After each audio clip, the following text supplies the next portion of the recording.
Melissa before he had a bit of a Me Too issue at New Yorker, got bounced. He landed at Politico so that he could go to press briefings and ask questions like this of White House spokesperson Kayleigh McEnany. Okay. President Trump believed that it was a good thing that the South lost the Civil War. And then two, is he interested in following NASCAR's example and banning the Confederate flag at his own events? Well, your first question is absolutely absurd. He's proud of the United States of America. Is President Trump happy the South lost the Civil War? Was the follow-up, are you happy that the Mississippi state flag is going to get rid of the Confederate symbol? Oh, my gosh. Another example of this. Oh, there's more. Nancy Pelosi on with Clinton Foundation donor Zero over the weekend on Sunday, resuscitating the Russian collusion narrative when she's not accusing Senate Republicans of being accomplices after the fact in the murder of George Floyd. No, and we have called for a report to the Congress on this. This is as bad as it gets. And yet the president will not confront the Russians on this score, denies being briefed. Whether he is or not, his administration knows. And our allies some of our allies who will work with us in Afghanistan have been briefed and accept this report. Just as I've said to the president, with him, all roads lead to Putin. I don't know what the Russians have on the president politically, personally, financially, or whatever it is. Well, interestingly, Nancy Pelosi admitted that even a member of the Gang of Eight who gets these sorts of briefings, she did not get a briefing on this assertion that Russia had bounties out on American soldiers through the Taliban in Afghanistan. Yesterday, we talked to Heritage Foundation's Lieutenant Colonel Jim Carafano about Trump and Russia, just for some perspective, to get out of this trap of arguing about Trump's rhetoric with respect to Putin, the Helsinki incident, the substance of Trump administration policy with respect to our Russian adversaries. How about the substance? Here's Jim Carafano. The president's public diplomacy, which he does in spite of all the criticism that he gets. He doesn't have to do that. He doesn't have to try to be a diplomat. He could just ignore the Russians and give people one less thing to criticism. But he takes those shots because it's part of Americans' comprehensive approach to dealing with Russia. But on the other hand, we are dead set against Nord Stream 2, which is the number one energy project the Russians want in Europe. It is literally their golden ticket into Europe, and we've opposed that at every turn. We have strengthened NATO. We've got NATO to put another $100 billion into the defense of NATO, which the Russians hate. We have supported Russian sanctions from the Ukraine, which continue to this day. We have limited what the Russians have been able to accomplish in Syria. We have protested what the Russians are doing in Libya. We have armed the Ukrainians, which is the one thing the Russians didn't want us to do. So we have supported Georgia, which is a country that's having issues with the Russians. So it's very, very difficult to find, in an operational perspective, one area where we have actually given it to the Russians. Right. So in lieu of being able to find a substantive area where Trump has given in to the Russians, you just say all roads lead to Putin and just resuscitate the Manchurian Candidate conspiracy theory. Yeah. For more on this, we're pleased to be joined by our friend Andrew Klavan, podcaster, Another Kingdom Season 3. You should listen to all 3 seasons. Screenwriter for the movie Gosnell, The Trial of America's Biggest Serial Killer as well. Andrew, thanks for joining us. Appreciate it. Always good to be here. Thanks. And what about the competing lines of agitprop the left is producing? Meanwhile, it seems like President Trump and Republicans are having a difficult time offering a cogent distillation of the choice facing America in 5 months. Yeah, it really is a problem right at this minute. I mean, I love the narrative that Donald Trump is basically a 1990s liberal from Queens. And I love the idea that he's sitting in the White House wearing his Beauregard T. Rufus hat and waving a Confederate flag before he dresses up as Boris Badenov and goes off and spies with the Russians. It's just that part is just hilarious. I mean, and only because they have this po-faced media that will echo and amplify everything they say with a straight face does this have any kind of weight at all. But right now, I think we have to say that Trump is also in a communication slump, and the reason he's in a communication slump is because things are tough. The economy is tough, obviously. This plague has been a real problem, and the riots from the Black Lives Matter radicals have been really bad. And he continues to talk about himself, and this is a problem. It is a genuinely good thing when Donald Trump takes on the press.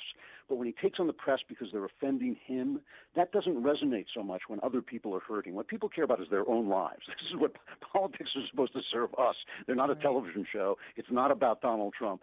And I think that Trump has got to find a new tone and help people understand that he's thinking about us. He's attacking the press because the press hurts us. When he said the press was the enemy of the people, that's true. Our press is corrupt. Our press is Soviet-level corrupt. It really is. And so, when he attacks the press on that level, he's doing great. When he attacks the radicals and says, they're destroying property and they should be arrested and they should be accused of terrorism, that's all fine. But when he talks about some newsman said something nasty about him or some politician, when he goes after guys like Jeff Sessions, which is just a stupid thing to do. Obviously, the other day he retweeted some dumb thing he probably didn't even listen to where somebody was screaming white power. Yeah, I mean, this is the kind of thing that he's just got to pay more attention to. He's not doing it. Do you think he's trying to lose this election? I mean, the fact that nobody is screening his tweets before he tweets is a problem because he, as you mentioned, has got to change the tone because the election's 5 months away, folks. I mean, we don't have a lot of time. Yeah, I think part of the problem is like every celebrity on earth, nobody has ever told him he's wrong, and nobody's ever told him his instincts are wrong, and nobody has ever told him to rein in his ego, and so he never does. And he won last time, so he's been reinforced in that kind of out of control attitude.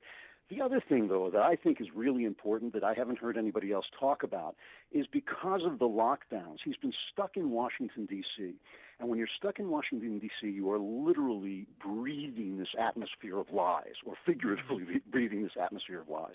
And you can see it happen. You can see John Roberts, the Supreme Court Justice, completely swept away by a narrative that he's getting from the press without ever talking to the people and what they think. You start to get this idea that there's a great national conversation going on about race. Well, no, there isn't. I mean, most of us really kind of know that this is a good country. It's not really a racist country, and there's a certain problem in a certain sector of this in the country that has nothing to do with systemic racism.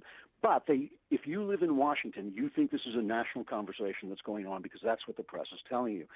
So Donald Trump has been stuck in Washington for a long time. He hasn't been doing his rallies. He hasn't been getting out and talking to the people and having the people cheer for the things that he says and being able to gauge what they cheer for and what they don't. So I think he's become a little cut off. I think he's suffering from what they used to call the greenhouse effect because there still is this reporter at the New York Times, Linda Greenhouse, who would pour all this effort into making sure the Supreme Court justices felt the pressure from the left, and they would move left, and they would call it the greenhouse effect. I think he's suffering from that by being stuck in Washington all this time. And also, too, just in terms of, Trump has a responsibility to lead the framing of the issue, the distinction between the choices that are available in November. But there also doesn't seem to be any synchronicity with the Republican operation, generally speaking. For example, Judicial Watch obtained documents through FOIA that the Secret Service provided security protection for Hunter Biden on more than 400 domestic and international flights from June of 2009 to May of 2014, including a December 2013 trip where Hunter Biden flew aboard Air Force Two with Dad Joe to Beijing. It seems to me that maybe this isn't Trump's job right now because you got to be focused on the pandemic. You got to be focused on public safety. You got to be focused on all things related to COVID, including economic revival. But there should be an operation so that stories like this get amplified and questions about this get asked of Joe Biden, whether he's hiding out in his basement or not, and there just doesn't seem to be. Well, you've got to remember, we can never forget that the establishment Republican Party wants Trump gone. They have never liked him. They've never wanted him. He is basically an emanation of their failure, their cynicism about the Tea Party. They never serviced the Tea Party. They always thought the Tea Party was just this kind of movement they could use to get power, but they didn't have to do anything about them. They were very comfortable spending too much money. They were very comfortable letting the government get too much power. And Trump came along, and he has disturbed things. That was why he was sent to the White House, to disturb things. The mainstream Republican Party is not his friend. Half of them are so terrified that by linking themselves to him, their careers will be ruined if Trump loses. Right. That they're just holding their tongues. They're just sitting back and hoping he kind of destroys himself. He is not there among friends. No, but it's incumbent upon him and his team to build the infrastructure that they don't have with the establishment party. That's right, and they're failing. That's absolutely true. And one of the biggest, I have complained about this with Trump from the very beginning, and Trump fans yell at me for this because I keep saying he's impolite, he's rude, and they keep saying, well, who cares if he's rude as long as he gets things done? That's not the point. It's one thing to attack the press. As far as I'm concerned, he can kick those guys down the street until like a tin can. It's one thing to attack the Democrats. They deserve it too. But when you're attacking people of respect, like Jim Mattis and Rex Tillerson and Jeff Sessions, then it's just about you, Right. And his rudeness has caused him to fail to develop a network of friends in the Republican Party.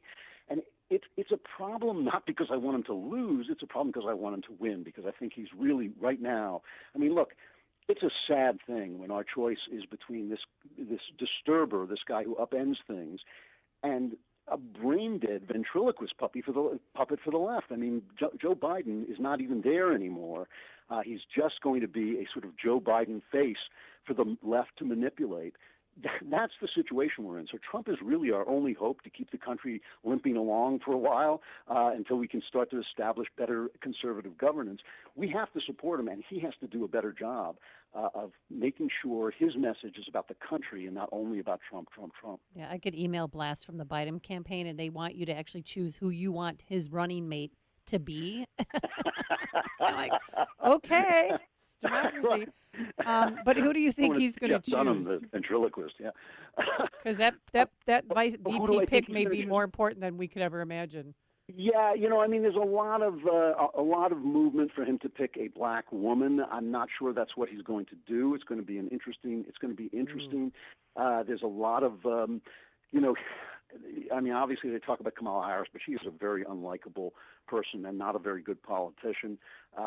There's Keisha Bottoms. There's a couple of people he could choose. I'm not really sure where he's going to go. I haven't heard a name yet that just kind of lit me up every time they've come up with somebody.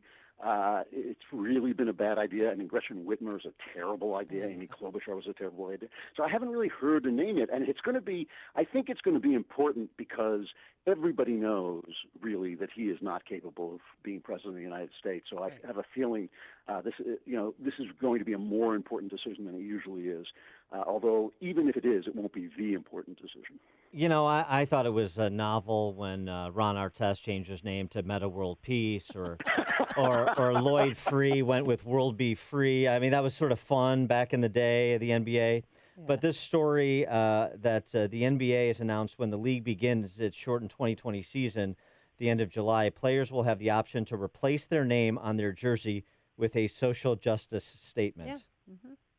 This is a really interesting thing. I did a satire about this on my Daily Wire show yesterday. Who do they think is going to show up for football games where the flag is disrespected? Who do they think is going to show up for basketball games where we have to listen to this social justice garbage? And who do they think are going to show up for NASCAR races without the usual, Daisy Dukes and Confederate flags and craziness that they do? This idea that they don't need an audience, that the audience will turn up to be insulted and disrespected, is an incredible effect of wealth and success. They think that they got here just by accident and everything's going to be fine. And maybe they think that the Chinese market is going to save them.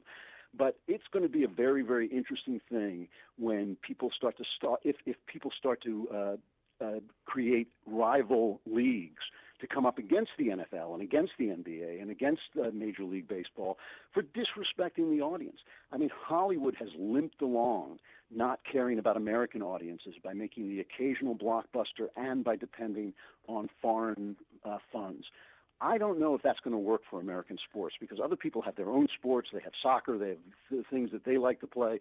I'm not sure this is going to work. They may well take some of the most successful businesses ever created, like the NFL, and run it into the ground in the course of under a decade. I'll tell you what. You know what? Actually, I like this now. And you just gave me the reason why. The Chinese market will make up for it. So when they play overseas, I want to see LeBron James wear "Free the Uyghurs" on his jersey and see how the Chi-Coms like that. See how long that lasts. Not going to happen. Not going to happen. Andrew Klavan, podcaster, Another Kingdom, screenwriter of the movie Gosnell, The Trial of America's Biggest Serial Killer. Andrew, thanks for joining us. Appreciate it. Always a pleasure. Thanks a lot. Thank you. And he joined us on our turnkey.pro answer line.